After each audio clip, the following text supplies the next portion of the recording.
Let's say you're going grocery shopping and your shopping list is 3 kg potatoes, 2 liters of juice, and 1 dozen oranges.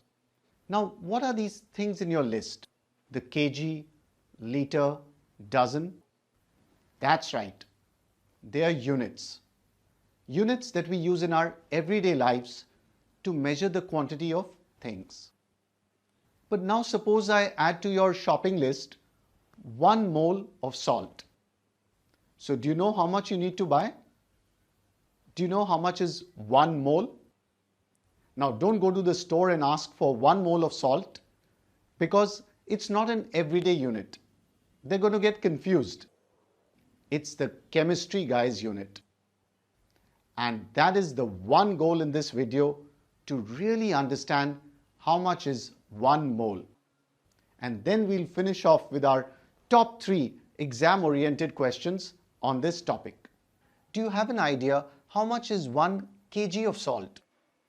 Next time when you go grocery shopping, you can check the salt packets.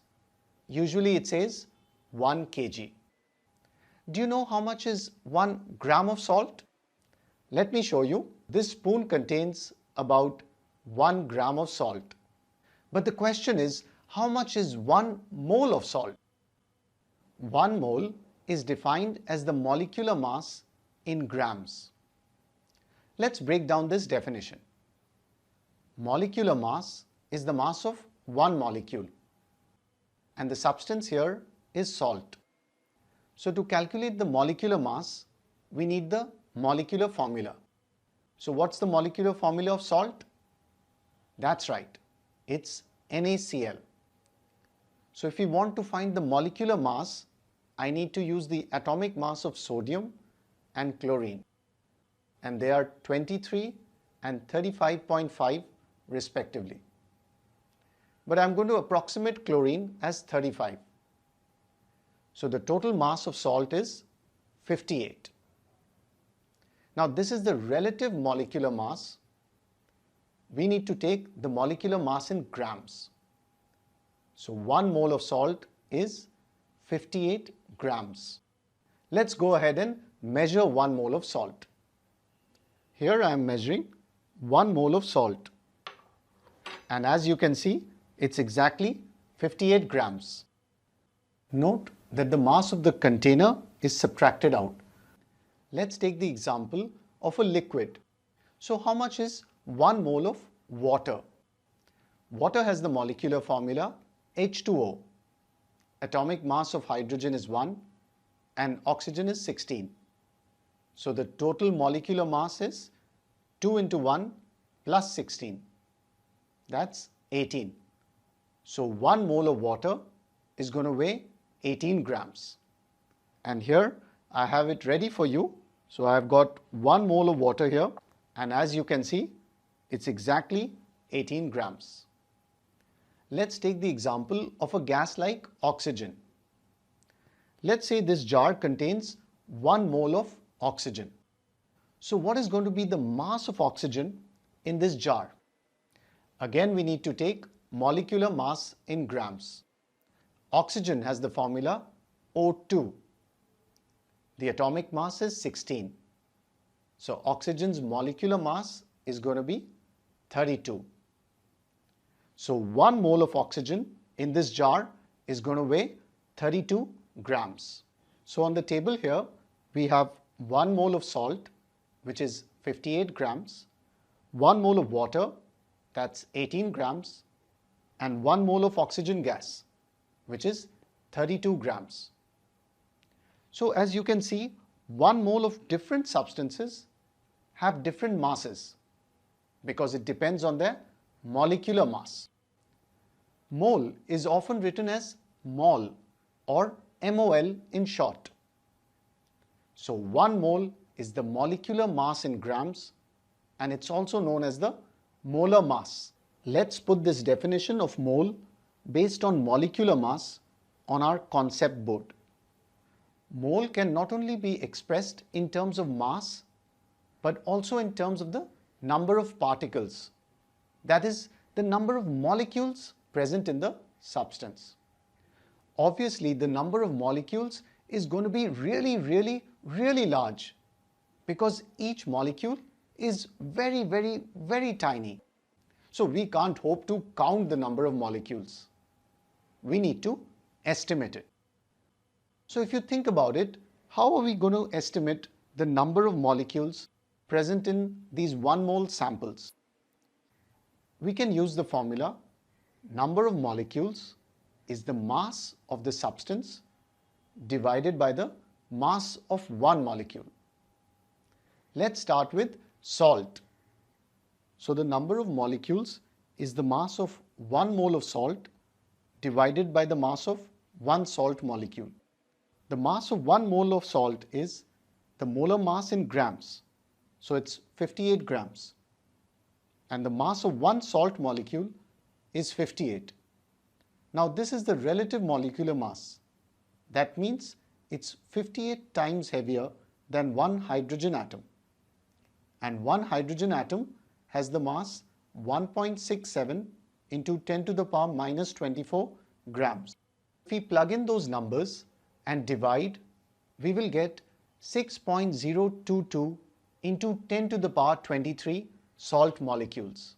Similarly, we can calculate the number of molecules present in 1 mole of water. The number of water molecules will be the molecular mass of water in grams divided by the mass of one water molecule. Similarly, the number of oxygen molecules will be the molecular mass of oxygen in grams divided by the mass of one oxygen molecule. So if we plug in the numbers, we will get the same number. In fact, no matter what substance you take, you will get the same number of molecules in 1 mole of any substance. That is 6.022 into 10 to the power 23 molecules. This special number is known as Avogadro's constant or Avogadro's number. In some textbooks, you might find it as 6.023 into 10 to the power 23. Let's pin this definition of mole based on number of molecules on our concept board. Now let's take a look what is the volume occupied by 1 mole of a substance. But remember, this works only for gases, not for solids and liquids. 1 mole of any gas occupies 22.4 liters at STP. That's right, it works for any gas. Now, do you know what is the meaning of STP?